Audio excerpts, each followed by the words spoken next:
Brain tumour brain के अंदर में जो ट्यूमर होती है, इन द सेंस स्कल के अंदर जो ट्यूमर होती है उसको ब्रेन ट्यूमर बोलते हैं। इसको ब्रॉडली 2 भाग में बांट सकते हैं। एक होता है बिनाइन ट्यूमर, एक होता है मैलिग्नेंट ट्यूमर। मैलिग्नेंट ट्यूमर मतलब कैंसर वाला ट्यूमर। बिनाइन ट्यूमर जब हम बोलते हैं तो उसका एग्रेसिव कोर्स नहीं होता, स्लो ग्रोइंग हो सकता है, सिम्टम्स भी स्लो होगा। जब हम मैलिग्नेंट ट्यूमर बोलते हैं तो सिम्टम्स एग्रेसिव होगा और फास्ट होगा और जल्दी होगा, और ट्रीटमेंट मॉडलिटी भी दोनों में चेंज होंगे। ब्रेन ट्यूमर के पॉसिबल कॉज ही बता सकते हैं। उसमें पॉसिबल कॉजेज है, सबसे फर्स्ट एंड फॉरमोस्ट है एज। जो बढ़ती जाती है ब्रेन ट्यूमर होने की संभावना बढ़ती जाती है। दूसरा है रेडिएशन एक्सपोजर। रेडिएशन एक्सपोजर होने से ब्रेन ट्यूमर की संभावनाएं बढ़ जाती है। तीसरी होती है जेनेटिक फैक्टर। अगर फैमिली में किसी की हिस्ट्री है ब्रेन ट्यूमर होने की तो उस फैमिली में और ब्रेन ट्यूमर होने की संभावनाएं बढ़ जाती है। या केमिकल एक्सपोजर अगर कंटिन्यूस हो तो ऑफ डिफरेंट कंसंट्रेशन तो ब्रेन ट्यूमर होने की संभावनाएं होती है उसमें।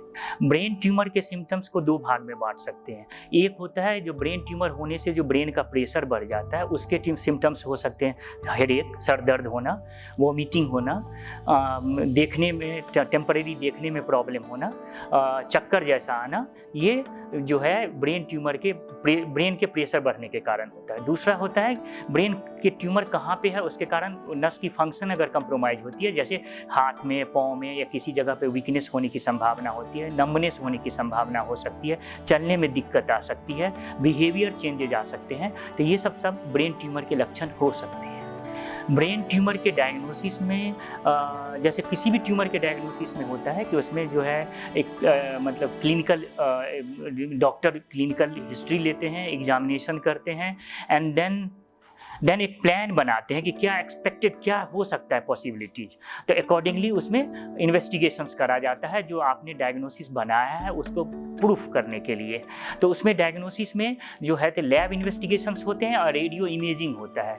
ब्रेन ट्यूमर में यूजुअली लैब इन्वेस्टिगेशंस के रोल कम होते हैं, इमेजिंग की रोल ज़्यादा आ जाता है, जिसमें है CT स्कैन, MRI और डिफरेंट मॉडलिटीज़, माने plain, contrast and nuclear imaging, ये उसके इन्वेस्टिगेशंस के लिए होते हैं। जब अगर हम ट्रीटमेंट की बात करें तो ट्रीटमेंट में ब्रेन ट्यूमर में first and foremost treatment of modality है surgical treatment, and then adjuvant treatment में एडजुवेंट बने जो सर्जिकल ट्रीटमेंट को हेल्प करेगा वो है कीमोथेरापी एंड रेडियोथेरापी। जरूरी नहीं है कीमोथेरापी रेडियोथेरापी सब पेशेंट को लगे, डिपेंड करता है कि कौन सा ट्यूमर है। ऑब्वियसली कोई भी सर्जरी अगर होती है तो उसके साथ एक रिस्क होने की संभावना रहती है, जिसकी जो नहीं हो उसकी पूरी व्यवस्था की जाती है। कुछ रिस्क हैं जो specific for the brain tumour होते हैं ब्रेन ट्यूमर सर्जरी के। लाइक इसमें क्या होता है कि चूंकि आप ब्रेन नस के आसपास ऑपरेट करते हैं तो इसमें नया न्यूरो डेफिसिट माने नस भी सराउंडिंग नस डैमेज हो सकता है सर्जरी के दरमियान में, तो उसके कारण नया न्यूरो डेफिसिट जो ट्यूमर के कारण नहीं है बल्कि सर्जरी के कारण हो सकता है, जैसे वीकनेस, नंबनेस और बिहेवियर चेंजेज आ सकती है ब्रेन। और जैसे है अगर हम ब्रेन ट्यूमर सर्जरी करते हैं तो उसमें ब्रेन के पानी लीक होने की संभावना रहती है, तो सर्जरी के बाद मेनिंजाइटिस हो सकती है, लेकिन उस सब के लिए प्रिकॉशंस ले सकते हैं। सर्जरी के दरमियान ब्लीडिंग हो सकती है जिसके लिए प्रिकॉशंस लिया जाता है, ICU की रिक्वायरमेंट हो सकती है। ये सब ब्रेन ट्यूमर सर्जरी के कॉम्प्लिकेशन होने की संभावनाएं रहती है।